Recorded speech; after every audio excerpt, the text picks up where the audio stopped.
નવી સિવિલ હોસ્પિટલમાં માનસિક દર્દીએ મહિલા રેસિડન્ટ ડોક્ટરના વાળ પકડીને માર મારતા હોબાળો થયો હતો, જેને લઈ તબીબોની સુરક્ષા સામે સવાલો ઊભા થયા છે. તો બનાવને લઈ પોલીસને જાણ કરતા ખટોદરા પોલીસે સ્થળ પર દોડી જઈ ડોક્ટર પર હુમલો કરનારને ઝડપી પાડ્યો હતો. કલકત્તાની ઘટનાની હજી શાહી સુકાઈ નથી, તેવામાં નવી સિવિલ હોસ્પિટલમાં સતત બીજા દિવસે મહિલા રેસિડન્ટ ડોક્ટર પર હુમલો થતા ભારે હોબાળો થયો હતો.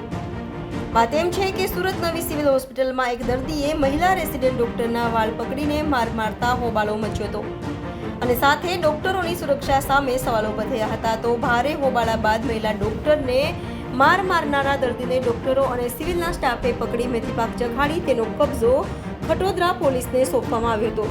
તો માર મારનાર દર્દી સાબિર લિબાયત વિસ્તારનો હોવાનું સામે આવ્યું હતું. સાથે છેલ્લા 7 વર્ષથી તે માનસિક રીતે બીમાર હોવાનું સિવિલ હોસ્પિટલના સૂત્રો પાસેથી જાણવા મળ્યું છે.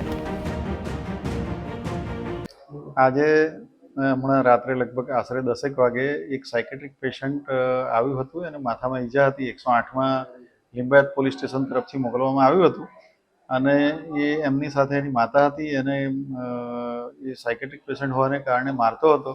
એ દરમિયાન આંખ વિભાગની એક રેસિડન્ટ બીજા અન્ય પેશન્ટને ચેક કરવા માટે આવેલ, એ એમનું કામગીરી ચાલતી હતી. તે દરમિયાન સડનલી આ સાયકેટ્રિક પેશન્ટે એમના પર કંઈ વાળ ખેંચ્યા અને ધક્કો માર્યો ને એવી ઘટના બની. મને જાણ થતાં તાત્કાલિક હું અહીંયા કેઝ્યુઅલ્ટી ખાતે આવી ગયો અને ખટોદરા પોલીસ સ્ટેશનમાં જાણ કરતાં પીએસઆઈ અને એમનો સ્ટાફ પણ આવી ગયો અને અહીંયા અમારા સિક્યુરિટી ઓફિસરને બધા હાજર છે અને અત્યારે ફરિયાદ લેવાની કામગીરી ચાલુ રહી છે. સર, ભવિષ્યમાં આવી ઘટના ન બને તેના માટે શું તકેદારી?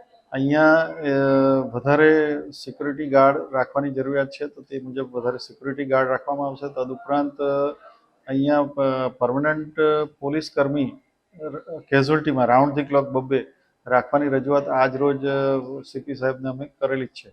મેં અને સુપ્રિન્ટેન્ડન્ટ મેડમ સાથે રહી.